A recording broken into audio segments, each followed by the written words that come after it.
Opel met fin à la carrière du Crossland, né Crossland X, qui n'aura connu que 7 ans d'existence. Pour remplacer ce crossover issu de la collaboration entre General Motors et PSA, le constructeur allemand a pris le parti de miser sur un modèle plus grand, au tarif accessible, répondant au nom de Frontera, comme le 4x4 commercialisé par la marque dans les années 1990 à 2000. Il s'agit en réalité d'un cousin technique du nouveau Citroën C3 Aircross, puisqu'il partagera son design, ses moteurs et sa plateforme avec le modèle tricolore. Ce nouveau SUV compact parviendra-t-il à trouver sa place dans une catégorie où il devra notamment affronter les nouveaux Dacia Duster et Renault Symbioz? Élément de réponse avant son arrivée en concession à l'automne. Mesurant 4,38 mètres de longue, le Frontera se place dans la gamme entre le Mokka et le nouveau Grandland. À titre de comparaison, il est plus grand qu'un Peugeot 2008 ou qu'un Renault Captur mais plus petit que le nouveau Renault Scénic. À l'extérieur, ce Frontera adopte les nouveaux codes stylistiques de chez Opel avec notamment l'Opel Vizor, la calandre pleine, commune à tous les nouveaux modèles de chez Opel. Sur cette calandre, trône le nouveau logo de la marque. Aux deux extrémités, on retrouve une nouvelle signature lumineuse avec un phare à LED découpé en 3 parties. Une signature apparue sur la dernière Opel Corsa. Sur le bouclier avant, on remarque plusieurs entrées d'air, 2 sur les extrémités et une sous la calandre qui donne un vrai sentiment de robustesse à l'auto.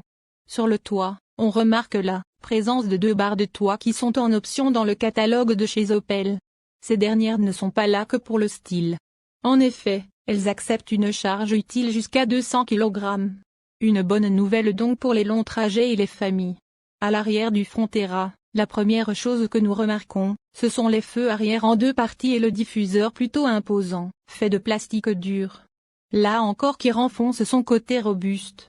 Quant au volume du coffre, ce dernier a une capacité de 460 litres en configuration normale et de 1600 litres quand nous rabattons la banquette arrière.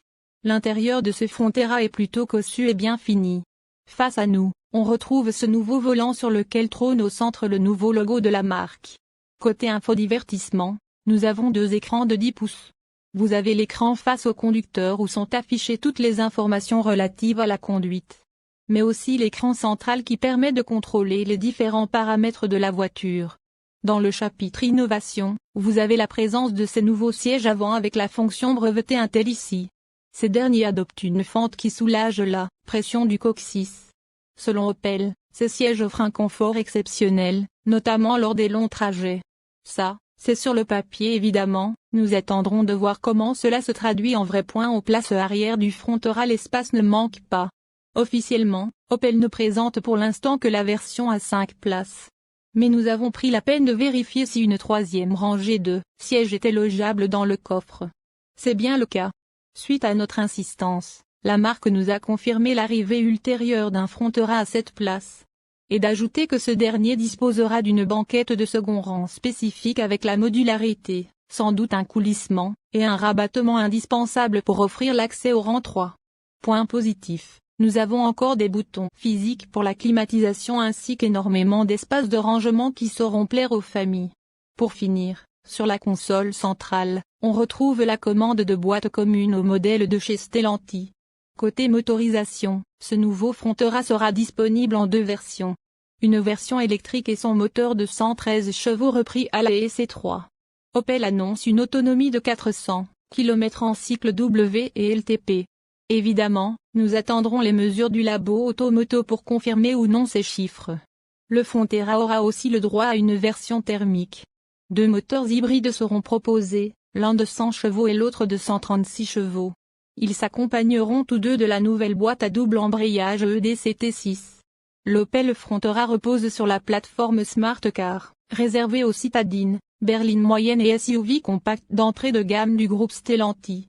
Une base multi-énergie qui lui permet de proposer des versions micro-hybrides et 100% électriques.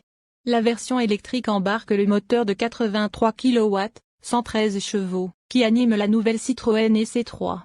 Si la capacité de la batterie n'a pas encore été communiquée, le constructeur annonce jusqu'à 400 km d'autonomie et une puissance maximale de recharge de 100 kW en courant continu sur une borne rapide. La variante micro-hybride de 136 chevaux fait appel à la technologie inaugurée en juin 2023 par le Peugeot 3008.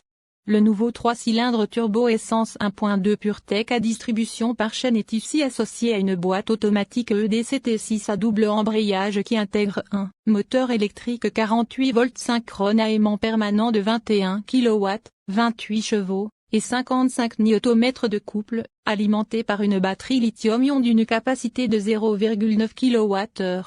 L'Opel Frontera devrait arriver sur le marché à l'occasion du Mondial de l'Automobile 2024. En octobre prochain, à un tarif de base avoisinant les 26 000